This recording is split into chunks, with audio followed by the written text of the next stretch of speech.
പ്രിയപ്പെട്ടവരെ, ഒരു നിമിഷം. നമ്മുടെ പ്രധാനമന്ത്രി നമ്മോട് പറയുകയുണ്ടായി, വെറും 5 വർഷം എനിക്ക് തരൂ, വികസനം എന്തെന്ന് ഞാൻ കേരളത്തിന് കാണിച്ചു തരാമെന്ന്. ആ പ്രധാനമന്ത്രിയോട് എനിക്കൊരു ചോദ്യം ചോദിക്കാനുള്ളത്, നിങ്ങൾ ഏത് മോഡലാണ് കേരളത്തെ ആക്കാൻ ഉദ്ദേശിക്കുന്നത്? ഗുജറാത്ത് പോലെയോ, UP പോലെയോ, ആസാം പോലെയോ, അല്ലെങ്കിൽ ഏത് സ്ഥലത്തെ പോലെയാണ് നിങ്ങൾ ഉദ്ദേശിക്കുന്നത്? UPയിൽ ഇപ്പോഴത്തെ അവസ്ഥ ഇതാണ്. പല സംസ്ഥാനങ്ങളിലും BJP ഭരിക്കുന്നിടത്ത് അവസ്ഥയാണിത്.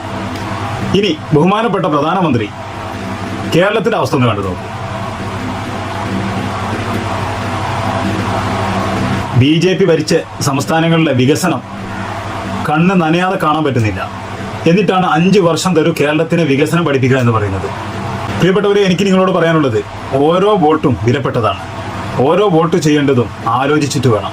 തൃശ്ശൂർക്കാർക്ക് വലിയൊരു അബദ്ധം സംഭവിച്ചു. നിങ്ങൾ ആരാണ്? നിങ്ങൾ ആരോടാ ചോദിക്കുന്നത്?